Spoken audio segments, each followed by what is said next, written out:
السلام عليكم ورحمة الله وبركاته.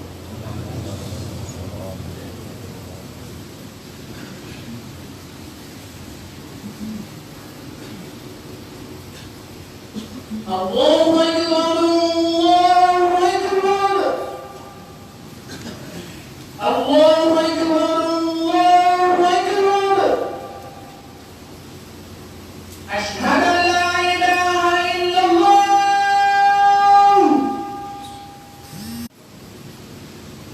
أشهد أن محمدا رسول الله أشهد أن محمدا رسول الله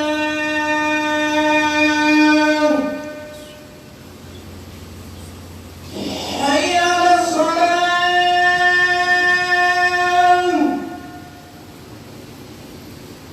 حي على الصلاة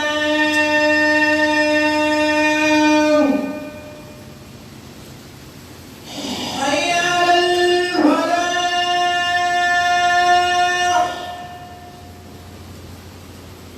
حي على الفلاح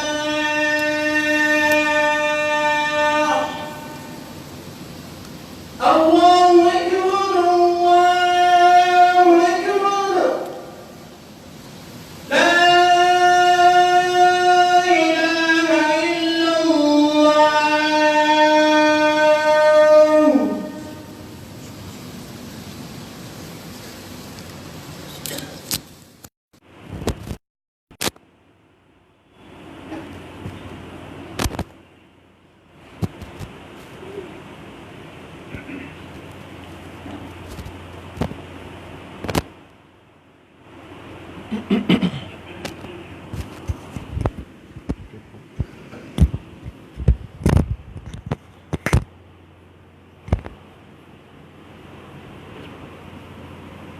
إن الحمد لله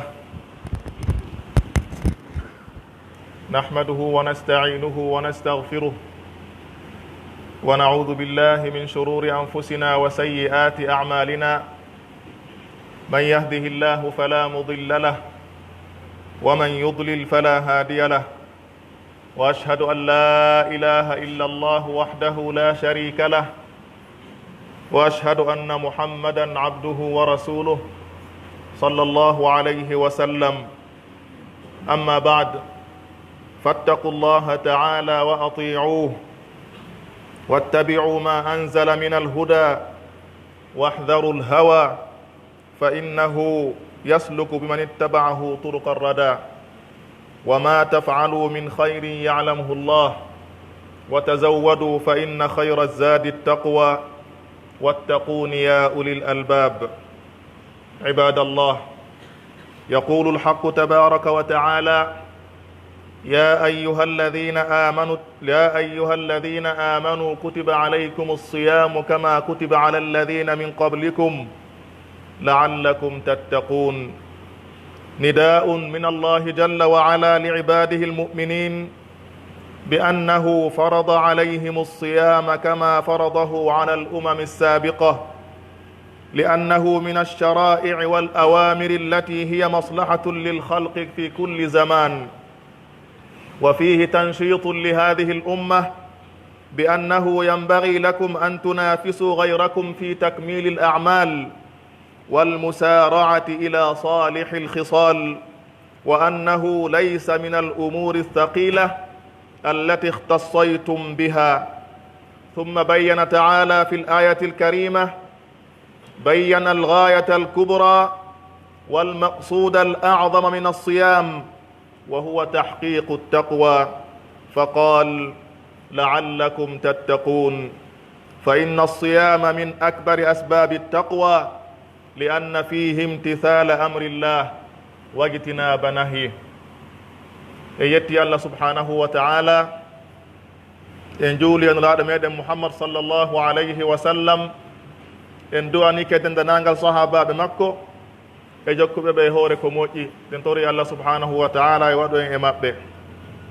haray musidɓe tedduɓe hulen ma ɓeyden hulgol Allah subhanahu wa ta'ala ɗoftoɗenmo jokken konko tippini immorde e peewal rentoɗen koko wiyete alhawa bele ɗe wonki sabu mo jokki ɗum ko naɓatamo koye halakuye yo allahu on dandu en musidɓe julɓe tedduɓe allah subhanahu wa ta'ala daali ya ayuha alladina amanu kutiba alaykum alsiyamu kama kutiba ala alladina min qablikum laallakum tattaqun oɗo aya allah subhanahu wa ta'ala fewtindi noddandu e me en enen gomɗinɓe ɓen o holli en wondema o farli e hoore men kaɗo korka wano o farlirnoka e ɗin mofteji adi me en attinoɗi sabu korka kan ko jeeya ɗum e shari'aji e yamiroji tawayi ɗi hino wondi e moƴƴere e zamanu be zamanu harayi e oɗo aya kadi allah subhanahu wa ta'ala hino couragea en e makko hino suusina en e makko rerɗina en e makko wondema haray hino hanani en ka folotirten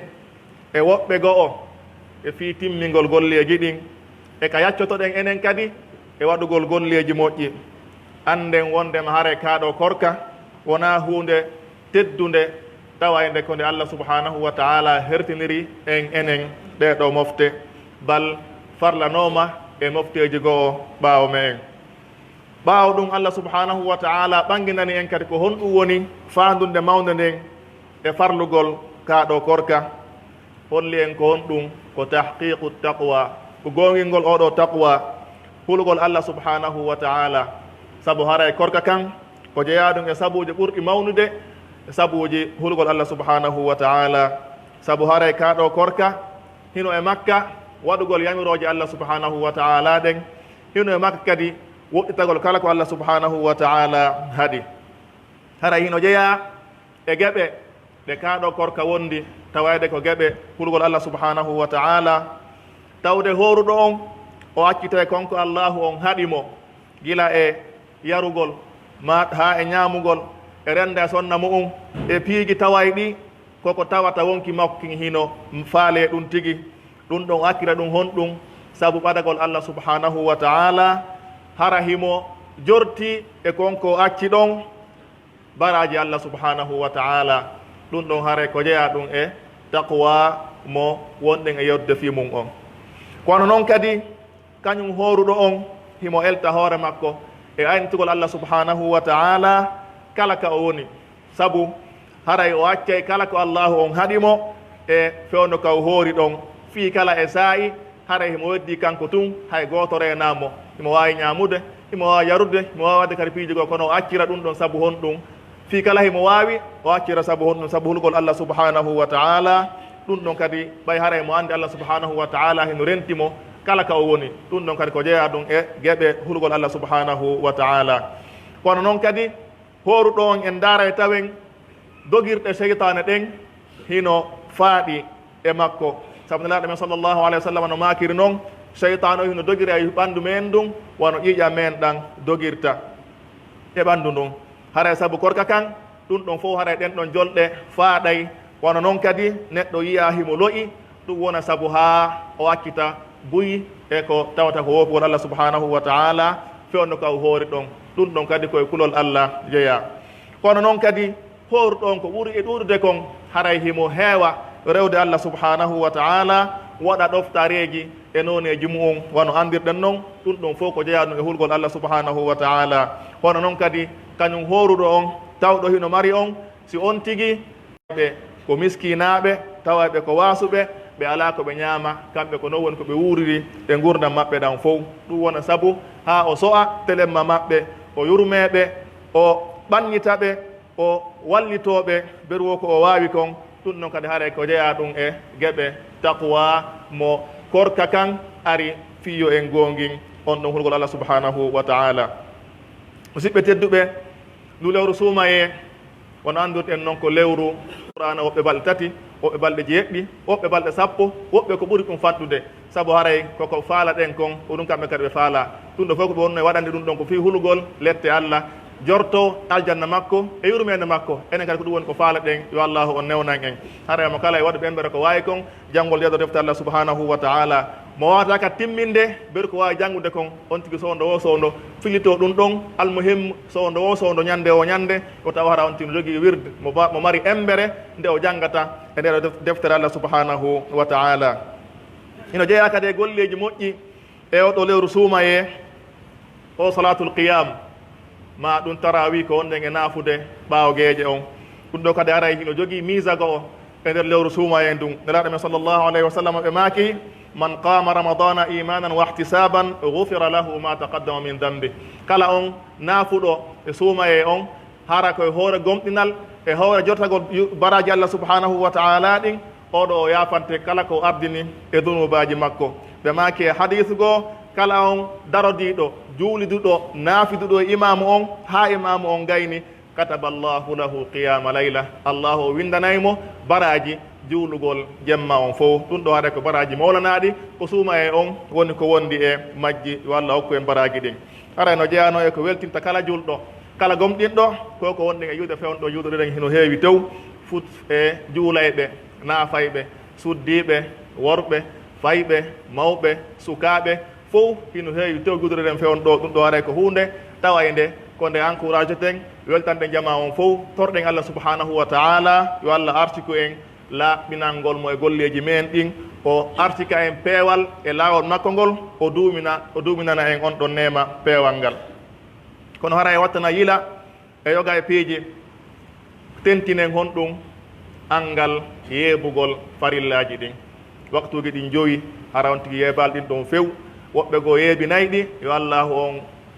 yaafo en fewna en fof yeebina waktuji ɗin aɗotira yahugol naafilo ngon anden haray ko waktuji ɗin woni farilla on tigi tigi tigi ko ɗum ɗo woni ko ɗaɓɓirte ɗen ko ɗum ɗo woni aranum ko Allah subhanahu wa taala ɓuri yeɗirde yo en ɓattormo Allah subhanahu wa taala ko wi ko wama taqarraba ilayya abdi bi shay'in ahabba ilayya mimma aftaradtu alayhi Allah wi'i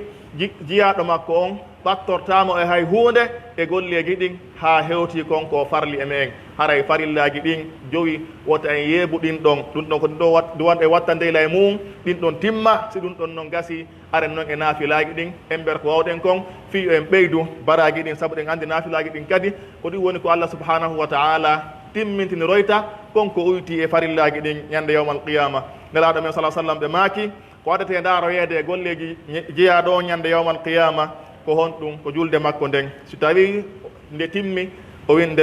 windane timmude si tawi timma Allah yamira malaikaɓe inna darane oɗo simo mari naafiloji ɗin ɗon naafiloji adde uddire jolɗe ma ɗum timmitinire konko uyti e farillaji makko ɗin ka aduna ɗum ɗo haray holli en won noon kasi julde nde gasi adde dendangal dewe heddiɗen korka e hajju e kala ko tawata ko lutti kon bimana naafiloji ɗin haray so en gayni farillaji ɗin en hittini e majji ko en hitti kadi naafiloji ɗin saabu ko ɗum ɗo woni haray ko timmitiniroyte konko uyti e farillaji ɗin ɗimmon ɗum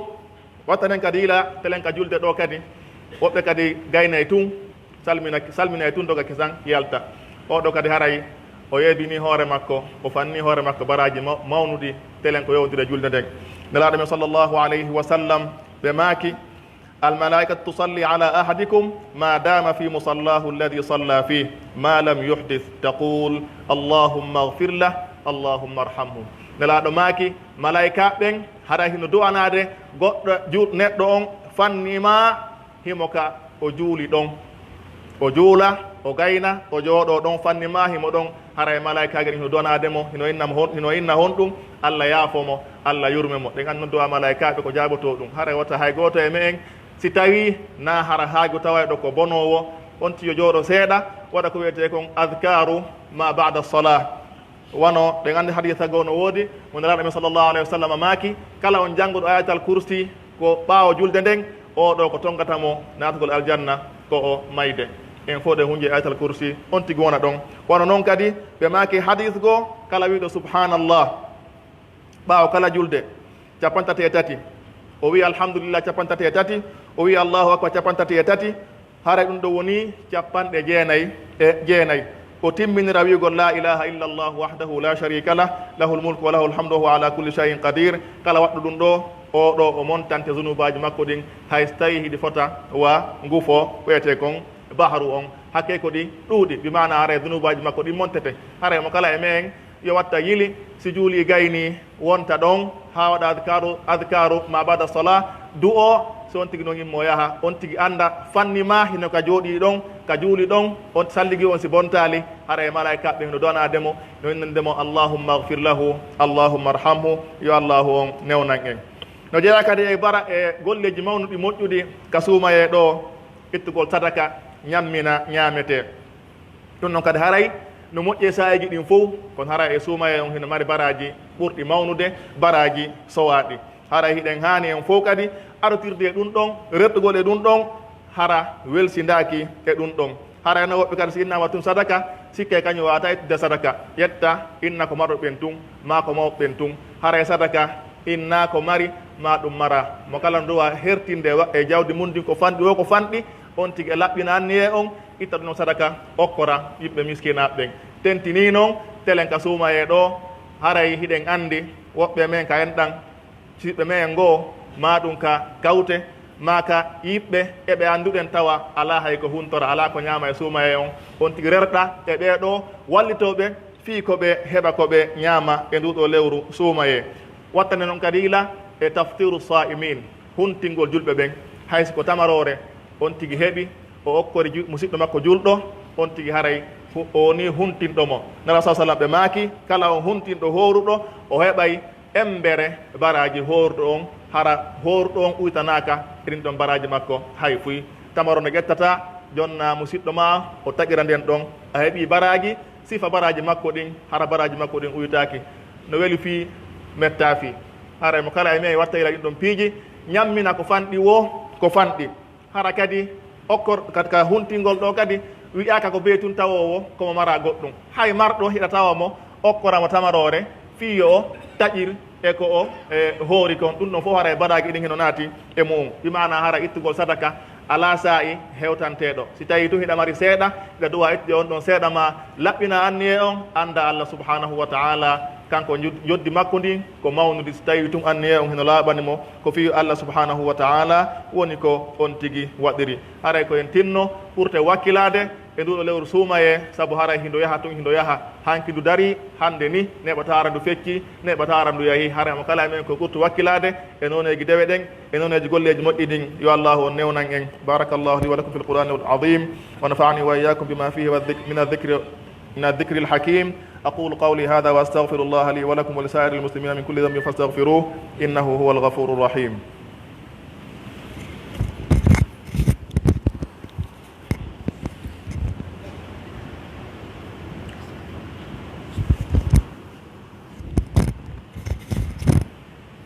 الحمد لله رب العالمين الرحمن الرحيم مالك يوم الدين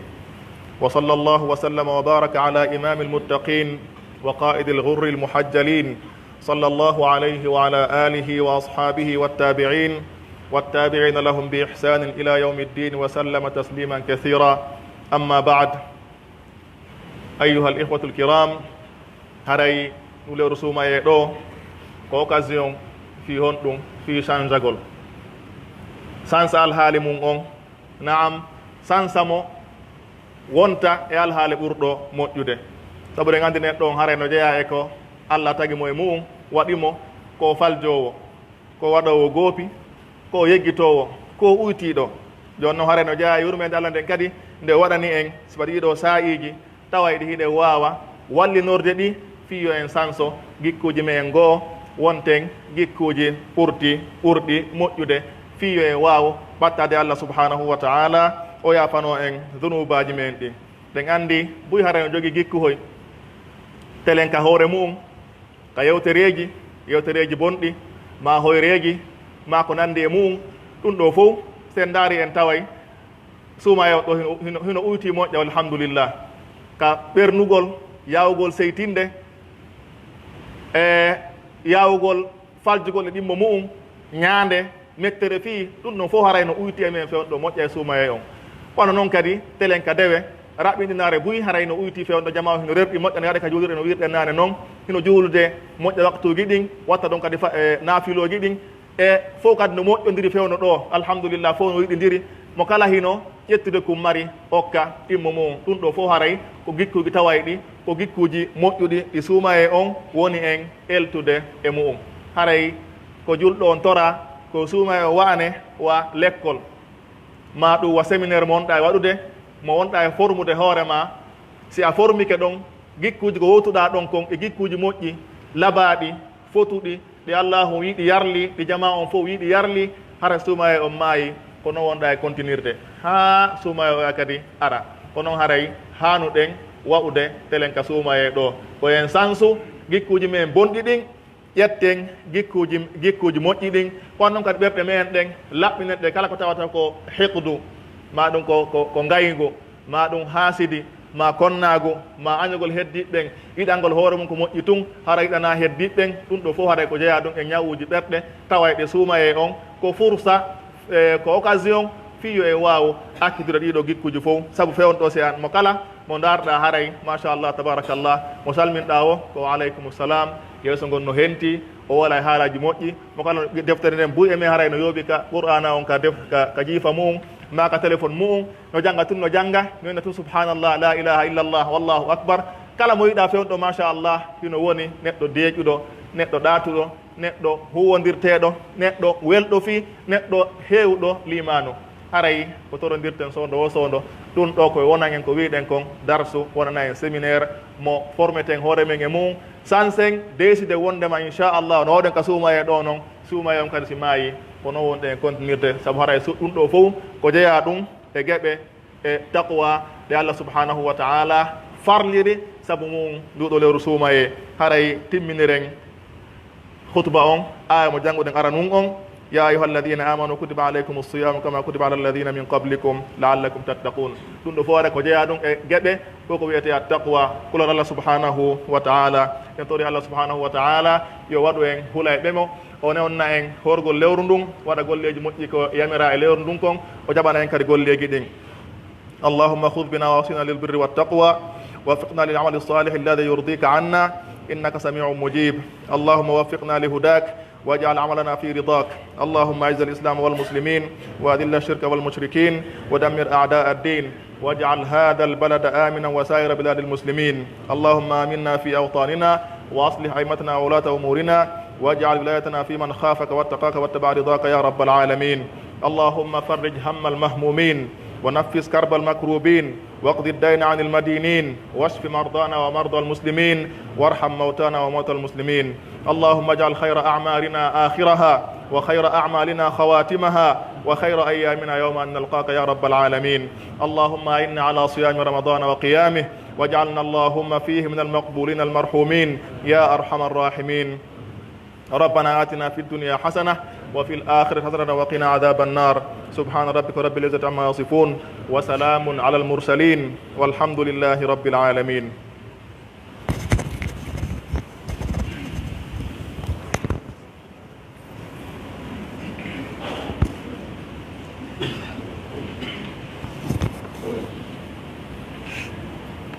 الله أكبر الله أكبر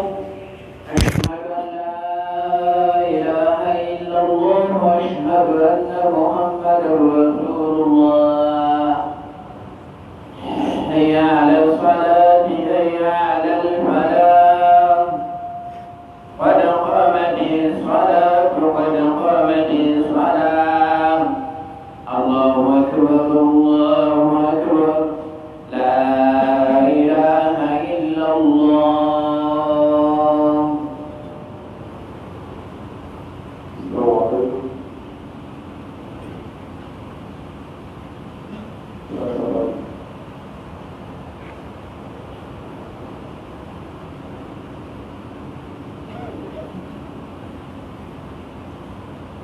الله أكبر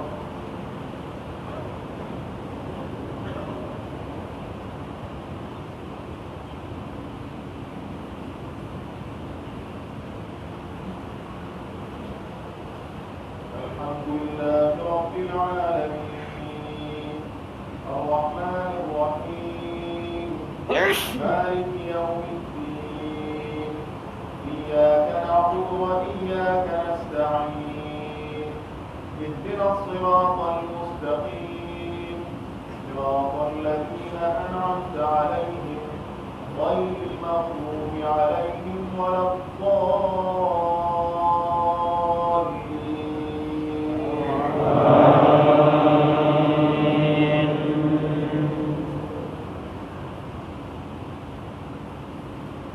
والضحى والليل إذا سجى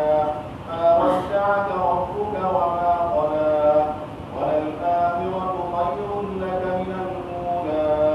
ولسوف يعطيك ربك فترضى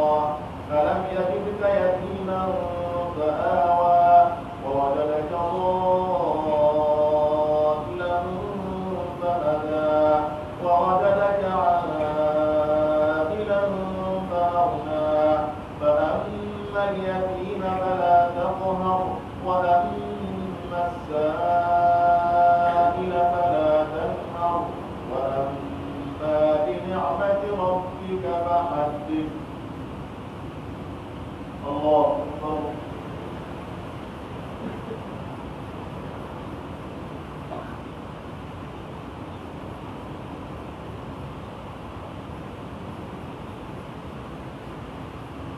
سمع الله لمن حمده.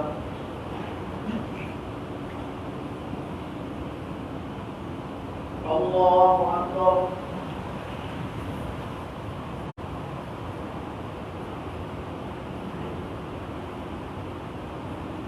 الله أكبر.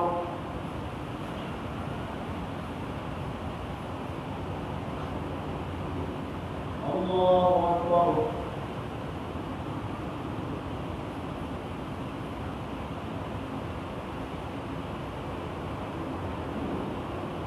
الله أكبر. الحمد لله رب العالمين الرحمن الرحيم مالك يوم الدين إياك نعبد وإياك نستعين اهدنا الصراط المستقيم صراط الذين أنعمت عليهم غير المغضوب عليهم ولا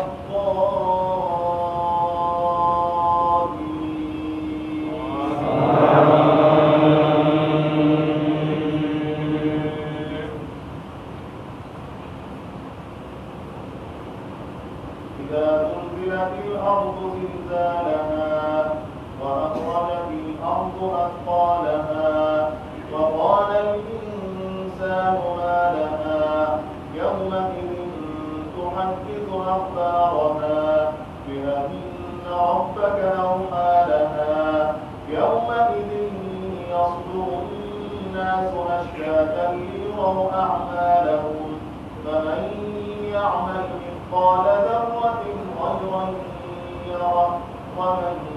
يعمل مثقال ذرة شرا يره. الله أكبر.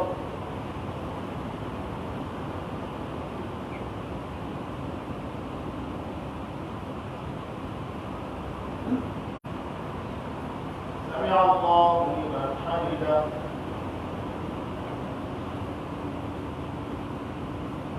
الله أكبر.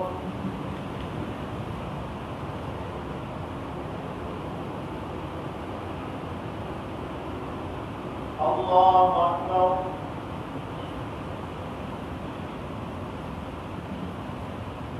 الله أكبر.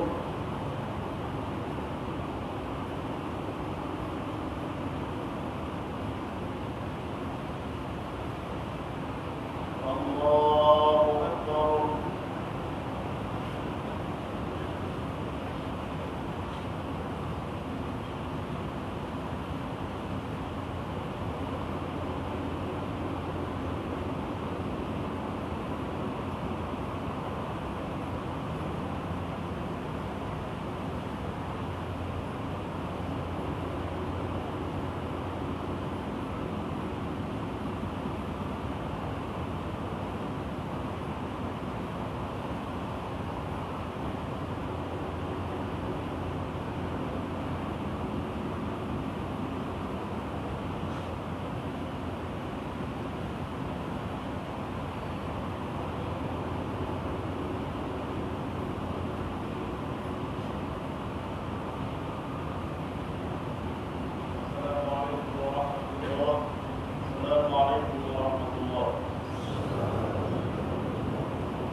Islam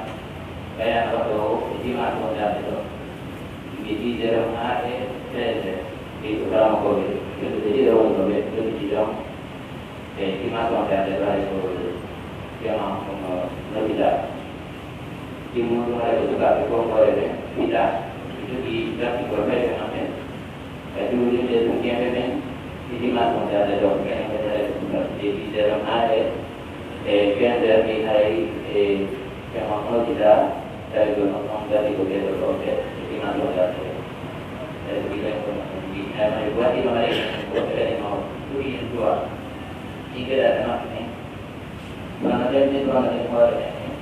hari nanti itu kan lebih nanti lebih itu Allah Taala mengaturkan itu kalau itu dalam hari bina mau